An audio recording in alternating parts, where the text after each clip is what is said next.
Capítulo 4. Ella.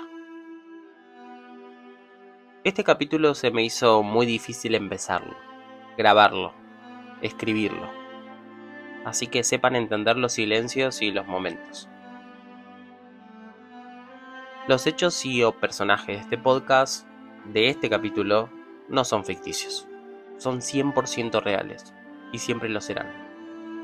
Porque ella dejó una huella en la vida de cada paz romano. Una huella imborrable, inquebrantable. En la filosofía de Walter Benjamin, un filósofo alemán, la huella es una concepción central para entender la relación entre el pasado y el presente, y la manera en que el pasado se manifiesta en el presente.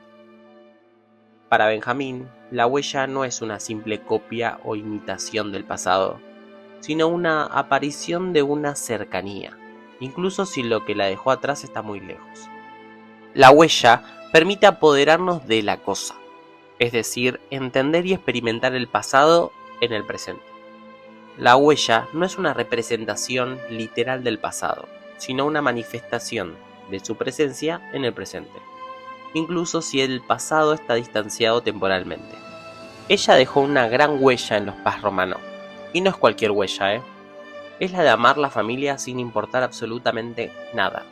Es la de amarse profundamente entre nosotros y que cuando alguien o algo nos aceche, hagamos todos juntos fuerza para el mismo lado.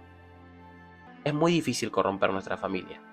Hoy en día estaremos distanciados los unos con los otros, pero esa huella que dejó a cada uno de sus hijos sigue estando. Capaz ellos no se den cuenta, pero yo veo a mi abuela en ellos. Cada uno tiene un pedacito de ella. María en su fortaleza, Fabián en su templanza, Nicole en su solidaridad, Cintia en su amor incondicional y Nadia en su empatía. Cada uno de los 5 hijos de la familia Paz Romano tiene esa huella especial de ella. Ahora se preguntarán, ¿cómo tantos atributos caían en una persona? Es increíble y admirable. Juana Natividad Romano nació un 24 de junio de 1953. ¿Vieron? Parece loco, pero ella nació el mismo día que el grande Lionel Messi, o como Gardel, o como Fangio, o alguien más contemporáneo de estas épocas, como el Duki. Se ve que es una fecha especial porque todos los 24 de junio nacieron personas increíbles y exitosas. Bueno, ella no era famosa, pero sí era una mujer con un gran sentido de la vida. Juana nació en Santiago del Estero. Era la hija más chica de varios hermanos. Sinceramente no sé cuántos hermanos. Ese dato me lo olvidé. Durante su niñez se ve que se mudó junto a sus padres a Buenos Aires y en su adolescencia conoció a sus amores de su vida. A sus 25 años aproximadamente le diagnosticaron artritis reumatoidea, la cual la hizo sufrir deformidades en las manos y los pies, característica de la etapa tardía de la enfermedad, en donde la desviación ulnar de los huesos de las manos se deben a que los huesos no están alineados porque los músculos y tendones de un lado de la articulación dominan los del otro lado.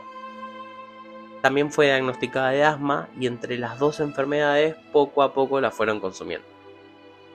Ahora bien, descodificando bien la enfermedad del asma, encontramos que los síntomas están asociados a un evento doloroso como una separación o también a un conflicto vivido que se rechaza con violencia y después pasa por el mecanismo de la represión dejándolo sepultado en los confines del inconsciente. Y uniendo recuerdos que tuve de chico, ella cuando algo la angustiaba mucho o la estresaba tenía estos ataques de asma, la cual la dejaban de cama. Recuerdos tengo un montón, pero ¿por dónde empiezo? Como mi madre trabajaba mucho, era ella la que me cuidaba, pero ella también trabajaba, limpiaba casas en Belgrano o Caballito. No me puedo olvidar que para fin de año la patrona le regalaba una pavita de una marca muy conocida y yo creía que era pollo. Trabajaba, nos cuidaba a mí y a mis primos, ordenaba la casa, cocinaba para todos, pero ahora tengo una queja. A Fabián le cocinaba especial siempre. Yo comía fideos, que eran los mejores del mundo, pero a él le hacía fideos con un churrasco y un huevo frito. Tenía un poco de preferencias. Igual, era su único hijo varón. Cuando amanecías, la mayoría de los domingos se olía un olorcito a pan casero espectacular. Y era ella que se levantaba a las 5:30 de la mañana para hacer el mejor pan del mundo. Aunque su especialidad era el pastel de arroz, que es una mezcla, es como el pastel de papas, pero con arroz. Ojo, el arroz tenía cebolla de verdeo, varios huevos y harina. Se hacía como una mezcla y junto con el relleno de carne queda espectacular.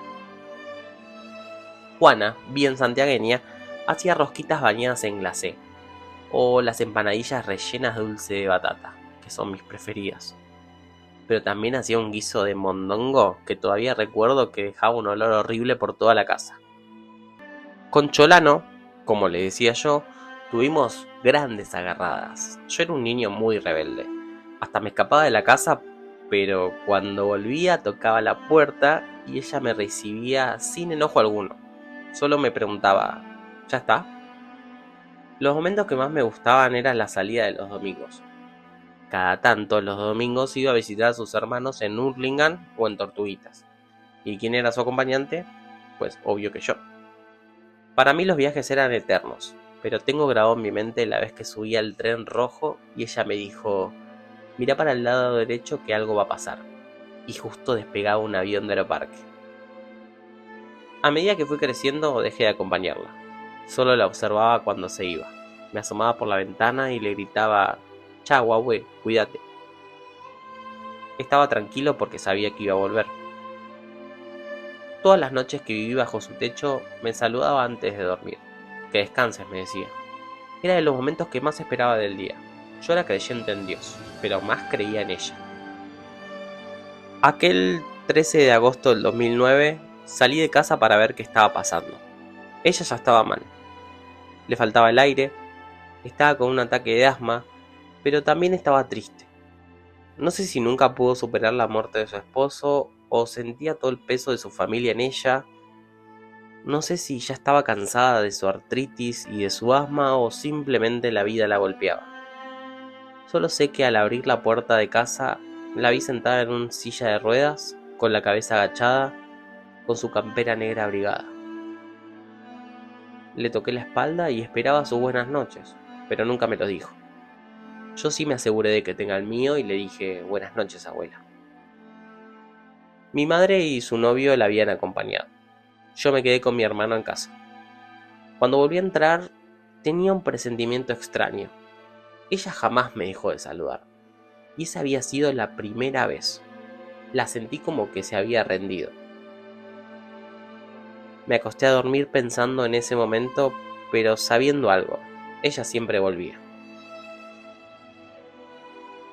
Esa madrugada sentí un golpecito en la espalda, al cual respondí con un simple ¿qué? Era el novio de Cintia, mi tía, el cual me dijo, ese quiero hablar con vos. ¿Qué pasó? Le dije. En ese momento, sentado en mi cama, recibí la noticia de que había fallecido. Algo nuevo para mí.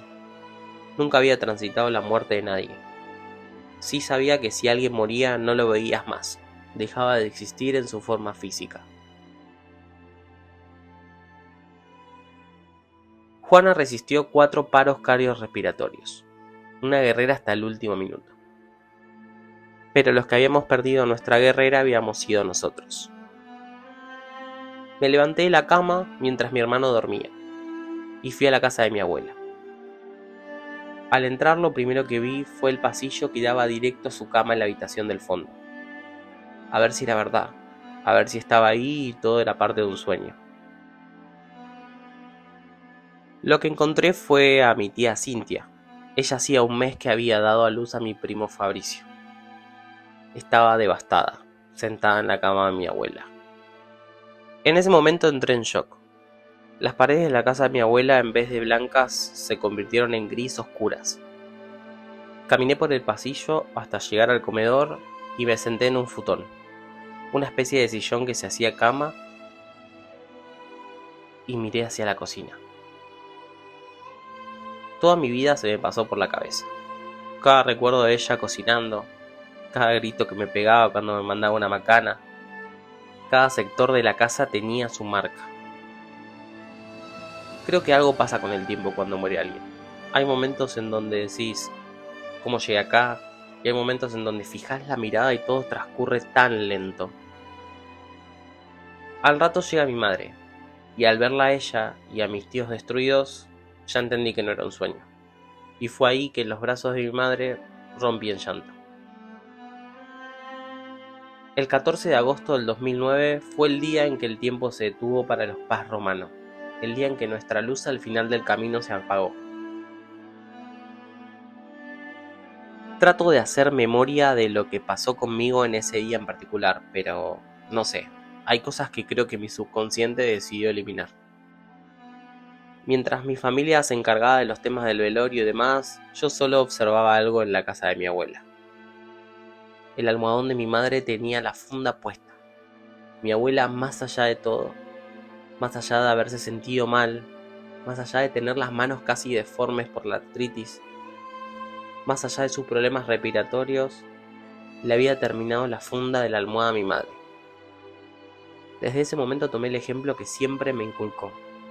No importa lo que pase, siempre termina algo que empieces, y una cosa a la vez. Todo junto es un matete para tu cabeza. Llegada la noche, ya estaba organizado todo para el velorio a cajón abierto, y esa idea me destruía. Desde que mamá me abrazó no pude volver a llorar. Ya había perdido la contención y la seguridad que mi abuela me daba, por lo que estuve parte de la noche negado a asistir al velorio. Hasta que decidí hacerlo, pero no sabía qué ponerme. Lo único negro que tenía era un gorro de lana horrendo, pero me lo puse igual. Al llegar a la sala velatoria con mi tío Fabián y su novia, decidí no entrar. Me quedé afuera. No podía asimilar el simple hecho de que mi abuela ya no era mi abuela. Me temblaban las manos, la cabeza me estallaba y sentía un dolor en el pecho enorme. Cuando crucé la puerta y la vi, mi mundo se cayó encima mío. La vida me pisaba el pecho de una manera inimaginable. Ya no iba a existir más ese saludo de buenas noches que durante 14 años recibí. La vi y lloré. Lloré tanto que ni el aire entraba por mi nariz. Lloré tanto que mi vista se nubló completamente. Mis tíos intentaban calmarme. Tuve que salir de la sala velatoria e irme a casa. La mañana del 15 de agosto del 2009 fuimos nuevamente con mi tío a la sala velatoria, ya que se había terminado el tiempo de velorio y había que enterrarla. Cuando estaban cerrando el cajón, todo era tristeza, pero lo que no puedo olvidar fue el grito de mamá gritando: mi mami, mi mamita, agarrada del brazo de su pareja sumamente destruida. Fui y la abracé junto con mi hermano, para que sepa que estamos para ella. En ese momento me di cuenta que mi saludo de buenas noches era un abrazo simbólico que mi abuela me daba, y que ahora la que lo iba a necesitar más que nunca era mi madre.